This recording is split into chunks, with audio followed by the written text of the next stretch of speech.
자리에서 일어나시겠습니다. 오늘 우리에게 주신 하나님의 말씀은 고린도전서 1장 1절에서 9절 말씀입니다. 한 절씩 서로 교독하겠습니다.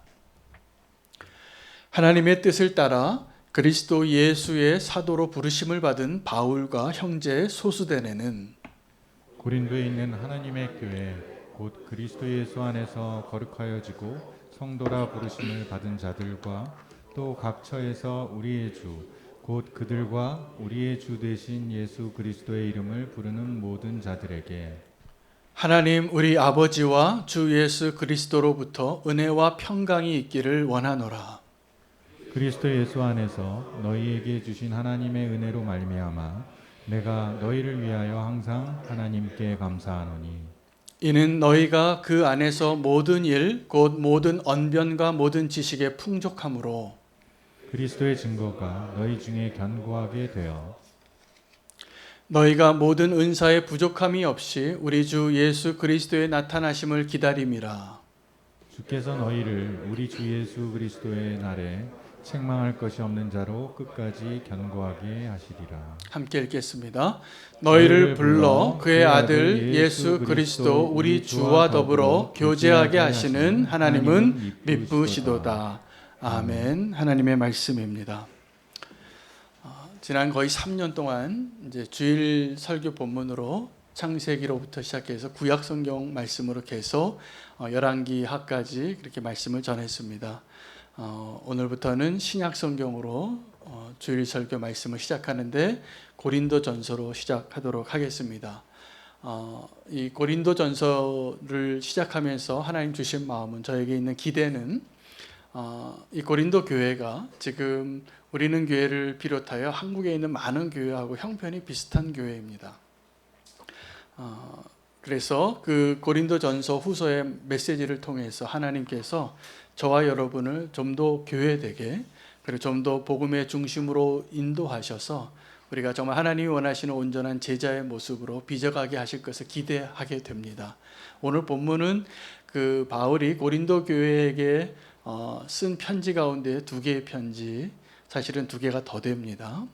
4개의 편지가 있다라고 이렇게 이야기하고 있는데 우리 성경 안에는 2개의 편지가 들어 있습니다. 그래서 이 첫 번째 편지에 사실은 인사말에 해당하는 본문이 되겠습니다. 그래서 인사하고 이 편지를 쓰는 사람이 누구고 이 편지를 받는 사람이 누구고 인사하는 말로 어떤 축복의 메시지를 전하고 있는가를 통하여서 오늘 하나님께서 저와 여러분을 누구로 부르셨고 왜 부르셨는지를 발견할 수 있는 시간 되시기를 축복합니다. 오늘 이 고린도전서를 이해하려면 성경 본문을 한 군데 더 좀 살펴보는 게 좋습니다. 사도행전 18장입니다. 사도행전 18장은 바울이 아데네스의 사역을 마치고 고린도로 들어가서 이제 고린도 교회에서 사역을 하기 위하여 누구의 후원금으로 사역을 한 것이 아니라 브리스길라와 아굴라를 만나서 함께 천막을 짓습니다. 그렇게 일하면서 복음을 전할 때 다른 곳에 있었던 2 제자 실라와 디모데가 와서 힘을 얻고 말씀으로 충만하게 복음을 전하다 보니까 여러 박해와 어려움과 재판이 또 이루어지게 됩니다. 그때 여러 가지 고난을 당하게 되는데 그 고난 가운데 정말 하나님의 은혜 가운데 회심한 사람들이 등장하는데 그 회당장 가운데 2 사람의 이름이 나옵니다. 한 사람은 그리스보라는 회당장이고 또 한 사람 이름이 소수데네라는 사람입니다. 그런데 이 소수데네라는 회당장은 마지막에 그 사도행전 18장에 보면 그 고린도에서 바울이 재판에 서게 됩니다. 사람들이 소동이 일어났기 때문에 그때 갈리오라는 그 아가야 총독이 재판을 진행하다가 무죄 선고를 해요. 무죄 선고를 하는데 그 흥분하고 분노했던 유대인들이 바울은 놓치고 이 소수데네라는 회당장을 붙잡습니다. 그리고 불법적으로 그를 굉장히 심하게 때렸다는 기록이 남아 있습니다. 상상을 좀 해보니까 그때 은혜를 받고 회심했던 소수데네 회당장이 바울을 숨긴 거죠. 바울을 피하게 하고 자기가 대신 붙잡혀서 심한 매를 맞는 겁니다. 그리고 그는 그 회당을 떠나서 이제 고린도에서 더 이상 있지 못하고 아니면 자기가 결단을 하고 바울과 함께 그 사도의 여정에 동참해서 이 사도행전 18장은 그 바울의 2차 전도 여행의 마지막 부분입니다. 그리고 돌아와서 이제 3차 전도 여행을 하는 가운데 이 고린도전서는 에베소에서 기록을 했고 고린도 후서는 빌립보에서 기록을 합니다. 무슨 이야기냐 하면 오늘 첫 번째 이 고린도전서의 발신자죠. 누가 이 편지를 썼는가를 밝히면서 하나님의 은혜로 예수 그리스도의 사도된 부르심을 받은 바울과 소수데네는 이렇게 이야기합니다. 누가 썼을까요? 바울이 썼는데 사실은 소수데네가 쓰자고 한 거예요. 왜요? 자기 고향이거든요. 거기 자기 친척이 있고 가족이 있고 자기 사랑하는 사람들이 있는데 그때 자기가 예수 그리스도를 이 바울을 통해서 만나고 나서 회심하고 지금은 사도의 길을 선교사의 길을 가고 있는데 들리는 소문이 이 고린도 교회에 문제가 많은 겁니다. 여러분 이 고린도 교회는 어떤 교회냐면 오늘날 한국에 있는 대부분의 교회를 닮았어요. 굉장히 부유한 교회이고 로마 제국에 손꼽히는 둘째, 셋째에 해당하는 제국에 세워진 교회예요. 부자 동네예요. 큰 대도시에 영향력이 아주 많은 지역에 세워진 교회였습니다. 그런데 그들이 하나님의 은혜로 그 가운데 예수님을 믿게 되었지만 여전히 문제가 많아서 여전히 미성숙해서 바울이 그 고린도를 떠나서 1년 6개월을 사역을 합니다. 1년 6개월을 사역을 하고 떠나서 3차 전도 여행 가운데 에베소에서 지금 터키에 해당하는 그곳에서 저기 고린도 마게도냐 지역에 있는 그 고린도 교회 소식을 듣는데 문제가 많다는 거예요. 문제가 많기 때문에 지금 바울이 그 다음 사도행전 그 다음 본문을 보면 에베소에서의 그 바울의 사역은 아주 왕성합니다. 할 일이 많았습니다. 그런데 그 할 일이 많은 가운데에도 바울의 마음 한편에는 그리고 이 소수데네의 그 마음 한편에는 이 고린도 교회를 위해서 편지를 좀 써달라. 그들이 다시 믿음으로 좀 온전히 설 수 있도록 신앙으로 다시 한번 굳건해질 수 있도록 그렇게 간청한 마음이 보입니다. 그리고 그런 말을 할 자격이 소수데네에게는 충분히 있었어요. 바울을 살려두고 자기가 대신 맞았던 사람이에요. 복음을 위해서. 여러분 영화에 보면 어떤 주인공이 끝까지 살아남는데 나쁜 사람이 이렇게 총을 쏘면 대신 맞아주는 사람이 등장하잖아요. 제가 보기에 소수데네가 그런 사람이에요. 재판에서 무죄가 되고 다 자유롭게 풀려났는데 사람들이 화풀이를 누구에게 했냐면 이 소수데네에게 한 거예요. 대신 맞고 고난을 받는데 그것이 그의 삶을 또 바꾸어서 이제는 바울과 함께 그 믿음의 여정으로 이 고린도 전서를 쓰는 저자로 나타나는 겁니다. 놀랍지 않습니까? 여러분 우리가 이 소수데네와 같이 또 바울과 같이 하나님의 그 부르심 앞에 어떠한 모습으로 어디에 있든지 하나님의 뜻을 이루는 축복의 통로로 하나님이 부르신 그 자리에 서 계시는 한 분 한 분 되시기를 축복합니다. 우리는 교회에도 다 그냥 오늘 이 자리에 모이신 게 아니에요. 제가 한 분 한 분 기도할 때마다 그 믿음의 여정을 다 아니까 놀라운 기적과 같아요. 지금 우리는 교회로 모였다는 사실이. 다 사연이 많으세요. 그런데 놀랍게 오늘 우리는 교회로 모였어요.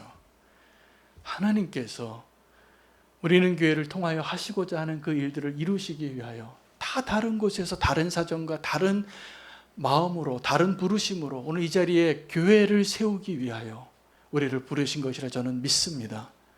그래서 오늘 이 바울의 편지에 첫 번째 그 인사, 서론에 해당하는 이 본문을 통해서 오늘 바울이 무슨 이야기를 하고 싶은가 또 하나님께서 이 말씀을 통해서 우리에게 주시는 메시지가 무엇인가를 다시 한번 확인하고 우리 삶에 적용할 수 있게 되기를 축복합니다. 발신자가 2명인데 수신자도 2종류예요. 함께 보겠습니다. 2절 말씀을 한번 띄워주세요. 자, 2절 말씀에 보면 이 편지를 받는 사람이 2사람이에요. 2 대상이 있어요. 첫 번째 대상은 한번 같이 읽겠습니다. 고린도에 있는 사람들, 고린도에 있는 교회를 향하여 쓴 거예요. 수신자가 고린도에 있는 하나님의 교회, 곧 그리스도 예수 안에서 거룩하여지고 성도라 부르심을 받은 자들과, 저희가 첫 번째 대상이에요. 이 편지를 받은 사람이에요. 고린도에서 그리스도 예수 안에서 거룩하여져 가는 성도들이에요. 그러니까 고린도 교회를 대상으로 편지를 쓴 것이 맞고, 또 하나의 수신자가 있는데 그 다음의 내용을 같이 한번 읽겠습니다. 시작. 또 각처에서 우리의 주 곧 그들과 우리의 주 되신 예수 그리스도의 이름을 부르는 모든 자들에게. 이중 수신자가 있는 것입니다. 이 편지를 썼을 때 우리는 교회에게 쓰고, 또 하나는 우리는 교회가 아닌데 각처에서 주라고 부르는 모든, 그리스도의 이름을 부르는 모든 사람들에게. 왜 그랬을까요? 바울은 이 고린도 교회의 가능성을 알고 있었어요. 고린도 교회는 로마 제국의 아주 중요한 도시였어요. 지금 한국으로 치면 한 부산쯤 되는, 대구쯤 되는, 손에 꼽히는 큰 대도시예요. 그것에 교회가 세워졌고, 바울은 그것에서 1년 6개월 동안 열심히 사역하고 큰 부흥이 있었어요. 회당장들이 막 회심하고 주님께로 돌아오고 핍박과 박해도 있었지만. 자, 그런데 이 첫 번째 주제 대상을 보시면 성도가 누구인가를 말해주고 있어요. 이 수신자가 누구인가가 성도에게 쓰고 있는데, 여러분, 성도는 어떤 사람을 성도라고 하냐면 예수 그리스도를 주라고 부를 수 있는 사람들이 성도입니다. 여러분, 성도이십니까? 정말 주님이 나의 주인이십니까? 나의 왕이십니까?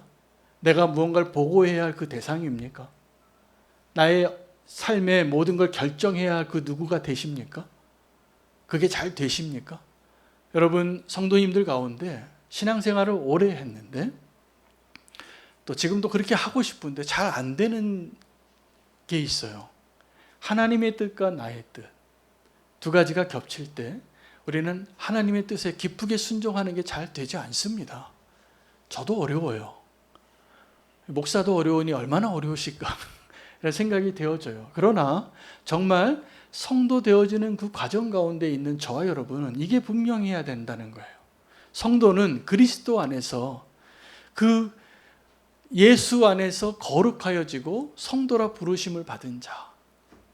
자, 우리는 그 그리스도 안에서 거룩해져가는 그 과정 가운데 있는 사람인데, 우리가 부르는 주가 있습니다. 누구시죠? 여러분의 주인이 누구십니까? 나의 왕이 나의 통치자가 누구입니까? 예수 그리스도이죠.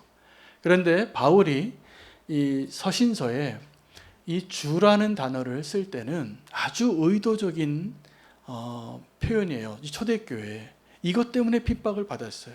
그때 로마 제국에는 황제가 사람인데 주라는 단어로 불려지기를 명령했습니다.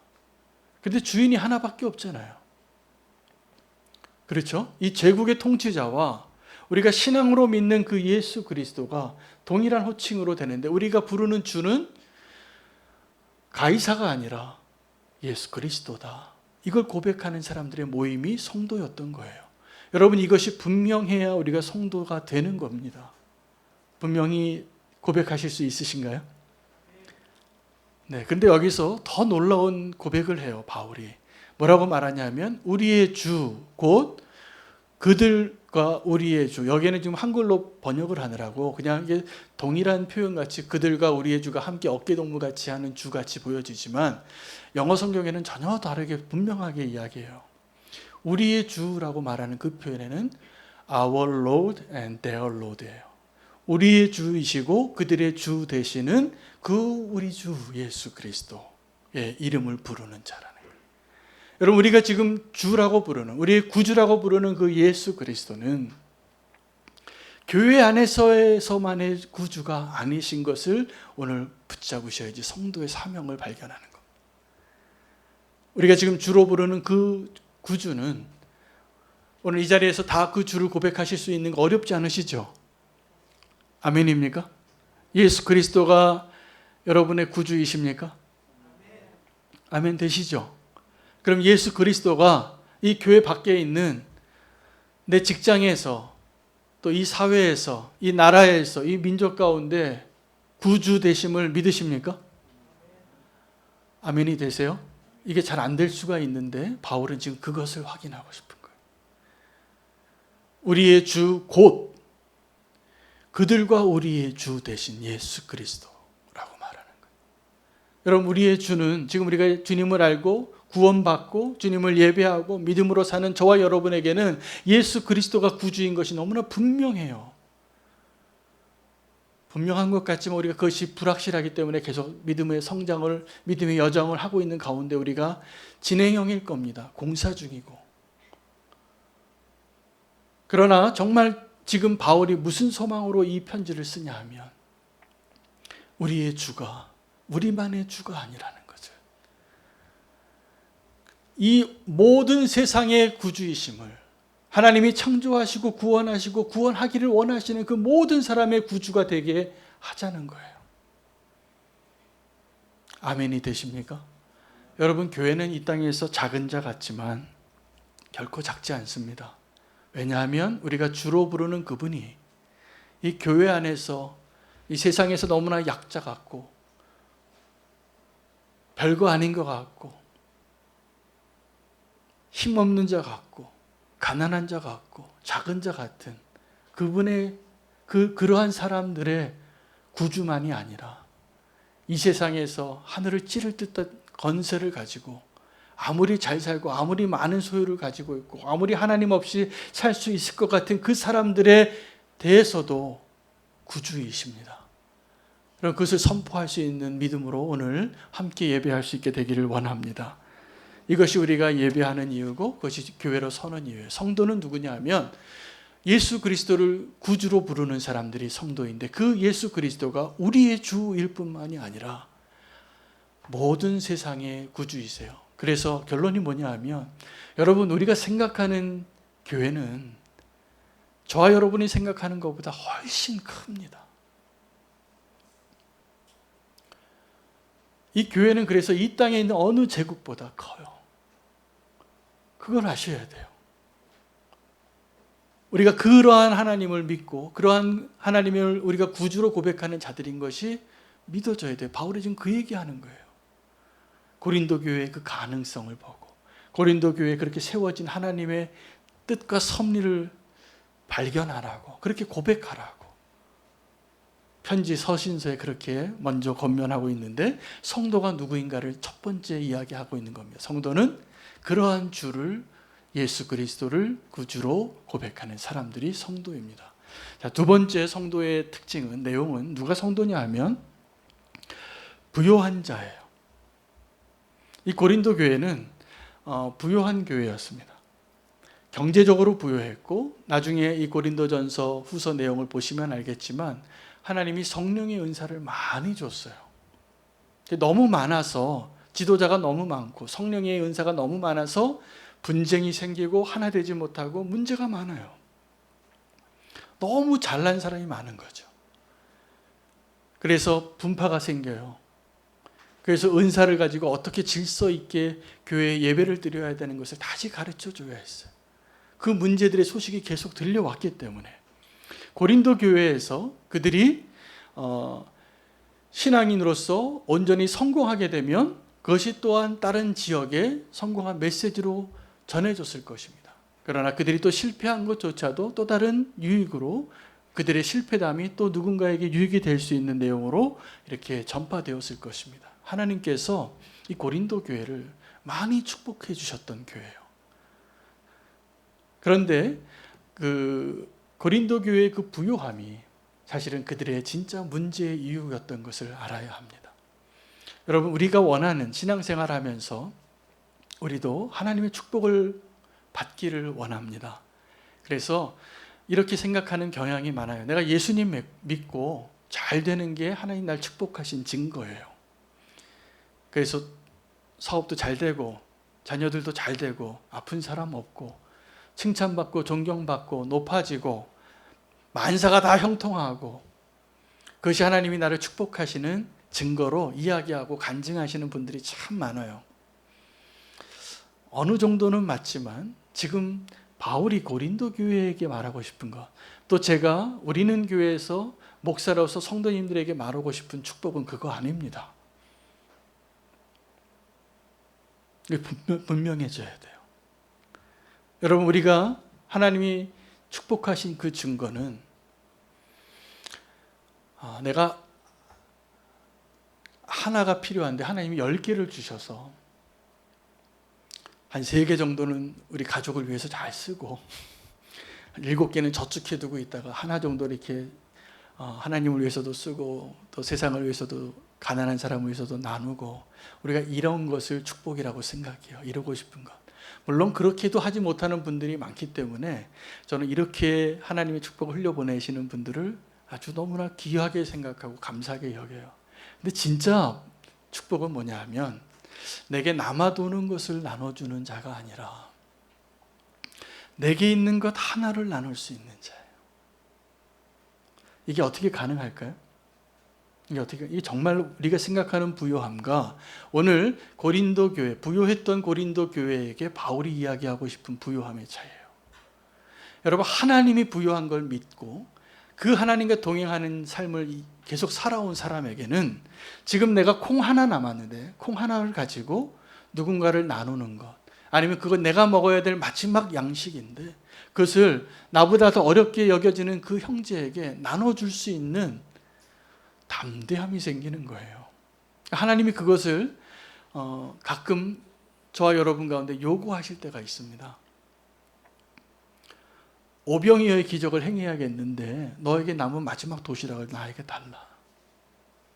선지자가 찾아와서 내가 너에게 기름병을 가득 채워주고 축복해 주려고 하는데, 너의 가정을 축복하려고 하는데 너에게 남아있는 그 마지막 기름병, 너에게 남아있는 마지막 밀가루, 떡 만들어서 배고파서 엄마하고 과부하고 아들이 마지막에 그거 먹고 죽으려고 하는 그 집에, 세상에 주님이 그거 내놓으라고 하시는 거예요.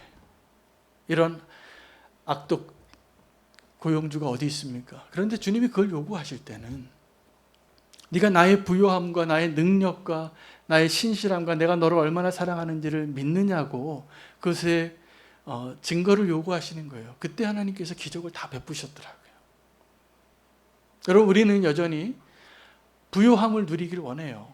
그래서 좀 가난한 자로 사는 것보다는 부요함으로 사는 게 좋죠. 그게 복받은 증거죠. 근데 하나님 우리에게 말씀하시는 진짜 복은 이 땅에 있는 물질로, 이 땅에 있다 잠깐 없어지는 것들로 부요하게 되어지는 것을 말씀하신 게 아니잖아요. 영원히 사는 것, 하나님의 그 약속을 잃어버리지 않는 것, 이게 진짜 복입니다. 그것을 얻기 위해서 내 손에 잡고 있는 것, 그거 우리는 너무나 소중해서 손이 부들부들 떨릴 때 주님이 어떠한 모습으로 그것을 요구하실 때 내어드릴 수 있느냐는 거예요. 그 하나님의 그 부요함을 알면 지금 나에게 있는 마지막 밥그릇 하나 내어주고도 하나님은 부요하시니까 그것을 주실 수 있고 나를 책임질 수 있는 하나님이라고 믿어진다면 그것이 가능하고, 그것이 아직 믿어지지 않으면 그냥 그거 가지고 사세요. 그래야죠. 별 수 없죠.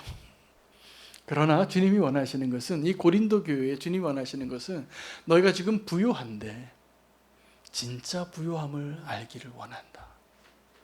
저도 동일한 마음입니다. 여러분, 하나님의 은혜로 부요함을 누릴 수 있는 믿음의 사람으로 사시기를 축복합니다. 그게 성도예요. 성도는 이 땅에서 하나님의 그 부요함으로 살 수 있는 그 사람이 성도입니다. 두 번째 성도의 내용이에요. 본문이에요. 세 번째 성도는 어떤 사람이냐 하면 두 번째 한 명을 더 소개해야 되겠습니다. 야곱입니다. 여러분, 야곱은 어떤 사람이냐 하면 하나님의 축복이 뭔지를 아는 사람이었어요. 근데 쌍둥이로 태어났는데 먼저 태어난 형의 발꿈치를 붙잡고 태어나요. 그래서 자라면서도 그에게 컴플렉스는, 내가 쌍둥이인데 똑같이 같은 밥상에서 같은 젖 먹고 자랐는데 형은 장자라서 주는 축복이 많은 걸 알았어요. 그래서 그가 에서에게 죽 한 그릇 붉은 죽 잘 끓여서 그 어린 나이에 형 이 죽 한 그릇 먹고 장자의 축복을 나에게 바꾸자. 적어도 이 야곱은 에서보다 훨씬 나은 사람이 맞습니다. 영적으로. 에서는 그 영적인 축복의 의미를 모르니까 죽 한 그릇에 바꿨죠. 그래서 성경은 이 야곱을 훨씬 믿음의 사람으로 인정합니다. 근데 야곱의 인생을 한번 잘 펼쳐보면 야곱이 그가 정말 축복을 얻으려고 이 세상의 축복과 하나님의 영적인 축복을 다 소유하고 싶어서 열심히 살았던 사람이잖아요. 근데 정말 그가 축복을 경험할 때는 언제냐면 그건 내려놓는 자리였어요. 야복 강가에서 그가 인생의 터닝 포인트를 지납니다. 형 에서를 만나야겠는데 그동안 내가 수고하고 쌓아놓은 모든 재산 다 보내요. 이 놀라운 경험입니다. 그걸 내려놓는 경험. 덜 아까운 거부터 내놓더라고요. 그 마지막에 제일 아까운 거 라헬과 두 아들. 라헬이 낳은 아들. 그 마지막 내가 제일 사랑하는 사람들. 그것까지 다 보내고 홀로 남았을 때 주님이 찾아오시는 거예요. 그의 엉덩이 뼈를 치고 장애인이 되고 그가 그제서 형을 만날 때 하나님의 얼굴을 보았다. 그래서 브니엘이 나오는 거예요. 여러분 마지막까지 이 야곱이 정말 축복의 사람이죠. 그래서 이스라엘이라는 이름을 얻고 그 유대인의 그 이스라엘의 정말 믿음의 이름을 얻은 승리한 사람이 되는 이유가 그가 거기서 다 내려놨기 때문이에요. 그 마지막에도 그의 인생 가운데 하나님이 그가 정말 소중하게 여기는 건 내려놓게 하고 진짜 축복을 얻게 합니다. 나중에 요셉이 애굽의 총리가 돼서 그 양식을 얻으려고 마지막에 이 야곱의 손에 끝까지 놓을 수 없었던 베냐민 내놓게 하잖아요. 그리고 하나님의 그 부요함을 경험하는 사람이 되는 것입니다. 여러분 성도는 이 땅에 있는 것으로 복이라고 생각하지 않고 하나님의 부요함을 그 풍성함을 복으로 믿고 사는 사람이 성도입니다. 그 성도님 되시기를 축복합니다. 그 세 번째는 책망할 것이 없는 자예요. 8절입니다. 주께서 너희를 우리 주 예수 그리스도의 날에 책망할 것이 없는 자로 끝까지 견고하게 하시리라. 여러분 이 책망을 하나님이 하실 때는 이 책망이라고 그러고 징계라고 하고 원수가 우리를 책망할 때는 그걸 비난이라 그래요. 여러분 비난 받아보신 적 있으실 겁니다. 지도자들이 비난을 제일 많이 받아요. 그가 연약하기 때문이기도 하고 원래 그 자리가 그 자리예요. 비난받는 자리예요. 그래서 모든 지도자들은 그 비난을 다룰 줄 아는 법을 훈련하지 않으면 지도자의 자리에서 실패합니다. 여러분 비난받을 때 우리는 어떤 마음이 드냐 하면 변명하고 싶어요. 나 그런 사람 아니라고. 내가 그런 말 한 적 없다고. 그런데 오해를 받고 비난을 받을 때가 많아요. 심지어는 한 걸음 더 나가서 나도 좀 보복을 해주고 싶은 마음이 드는 거죠. 그건 실패하는 거예요. 그럼 절대로 지도자가 못 돼요. 여러분 비난하는 사람을 다루는 법을 배워야 됩니다. 모세가 그렇게 해서 하나님께 쓰임 받은 거예요. 원수는 지금도 우리를 비난해요. 우리는 다 연약하죠. 그래서 우리가 잘못한 게 있고 연약한 게 있고 부끄러운 게 있습니다. 그런데 지금 우리는 그 책망할 것이 없는 자로 끝까지 서기 위해서 어떻게 살아야 하는가? 첫째, 책망할 것이 없는 자로 끝까지 주님의 날에 서려면 첫째, 책망받을 일을 하면 안 됩니다. 여기에 첫 번째 순종이 필요해요. 내가 이것을 책망받을 일을 하지 않으려고 의식하고 살면 성도의 영광을 보게 될 겁니다. 하나님 그 사람 쓰십니다. 송사받을 일, 비난받을 일 첫째 하지 않는 게 중요하고 둘째는 그럼에도 불구하고 우리 연약하기 때문에 분명히 우리가 연약함이 있을 거예요. 근데 그때 누구의 말을 듣느냐예요. 비난받을 때 다윗을 기억하세요. 시므에게 저주를 받았을 때 그가 보복하고 싶었지만 보복하지 않아요. 그리고 하나님께 기도해요. 하나님을 의식해요. 저의 저주로 말미암아 하나님이 나를 불쌍하게 여길 것 같다. 여러분, 이것이 사단의 송사를 이기는 길이에요. 그리고 비난받고 억울한 일을 당하고 오해받을 때 꼭 기억하시기 바랍니다.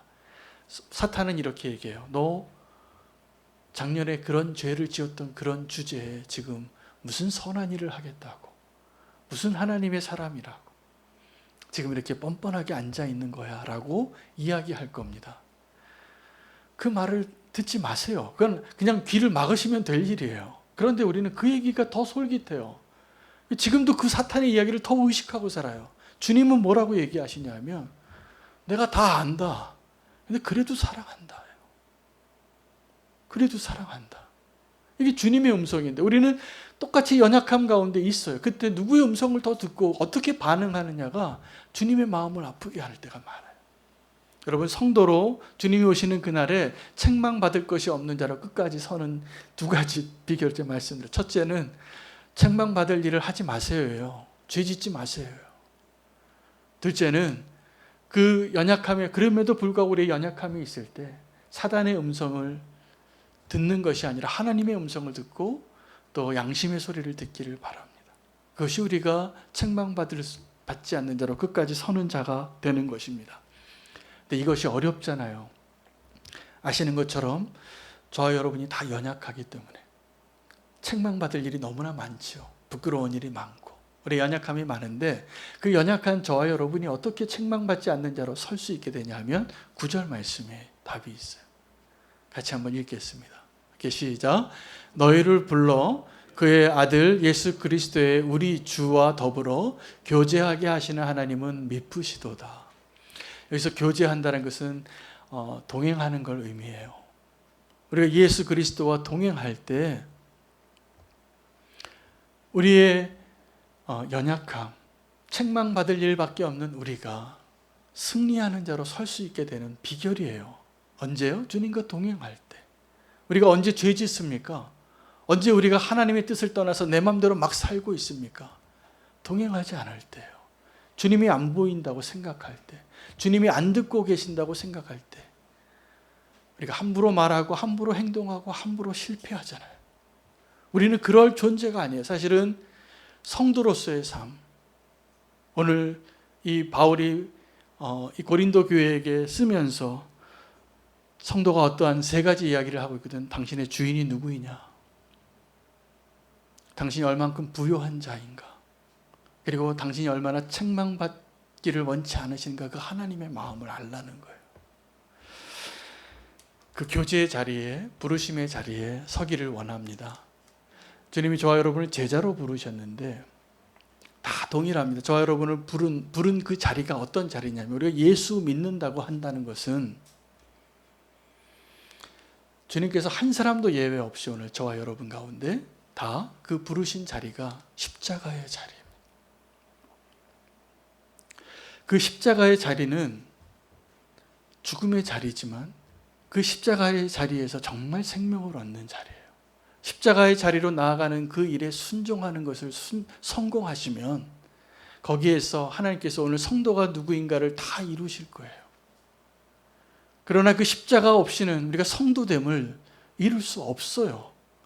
우리가 다 죄인인데 그 예수 그리스도의 십자가의 자리로 부르시는, 그래서 성도 되게 하시는, 부욕해 하시고 또 정결케 하시고 흠이 없게 하시고 책망받을 것이 없게 하시고, 그것이 가능하려면 우리의 주가 누구인지 분명히 알고 주님과 교제하는 거예요. 동행하는 거예요. 그러면 우리의 믿음의 여정 가운데 주님께서 진정한 기쁨과 진정한 부요함을 허락하시고 정말 우리에게 주시고자 하는 축복을 허락하실 것이라고 저는 믿습니다. 오늘 결단 찬양으로는 제가 한 선교사님을 좀 소개하려고 합니다. 제가 어저께 토요일 날 오전에 이제 설교 본문을 다 완성하고 제목까지 완성하고 우리 예배 준비팀에다가 그 내용을 올리려고 하는데 아내가 저에게 이 찬양 한번 들어보라고 들려준 찬양이 저 찬양이에요. 부르심의 자리, 김영인 선교사님이 작사 작곡하고 불렀던 찬양입니다. 이분이 이 찬양을 언제 작곡 작사를 하시고 부르셨냐 하면 한 달 전에 저 노래를 만들었어요. 신곡입니다. 같이 못 부를 수도 있는데 한번 따라 부를 수 있으면 좋겠습니다. 그런데 이분이 인도네시아에서 김찬 선교사님, 김영인 선교사님이란 부부인데 지난 1년 전에 우리 교회에도 왔었어요. 우리 레위기 특강할 때. 근데 이분이 김영인 선교사님 지금 40대 초반인데 6개월 전에 불치병에 해당하는 항암 선고를 받아요. 그래서 얼마 못 산다는 이야기를 듣고 한 달 전에 저 찬양을 작사 작곡하고 고백하며 부르시고 어제는 마지막 날일 것 같다고 해서 가족들이 다 모여 있었어요. 그 사연을 다 알고 저 찬양을 듣는데 하염없이 눈물이 나더라. 근데 저 찬양의 가사가 정말 저를 울게 했어요. 주님이 나를 부르신 그 자리가 십자가의 자리인데 순종하고 가봤더니 나의 죽음이 아니라 예수 그리스도의 죽음이 보이더라는 거예요. 그리고 주님께서 나를 더 정결하고 거룩하고 성결하게 하시는구나. 그래서 고백한 노래예요. 오늘 아침에 다행히 그 위기를 넘겼다는 소식을 들었어요. 오늘 이 찬양을 같이 한번 고백하면서 우리 결단하고 우리 김영인 선교사님을 위해서 중보하는 시간으로 오늘 이 말씀을 마무리하려고 합니다. 찬양을 함께 틀어주시고 가능하시면 같이 불러주시고 듣기만 하셔도 되겠습니다.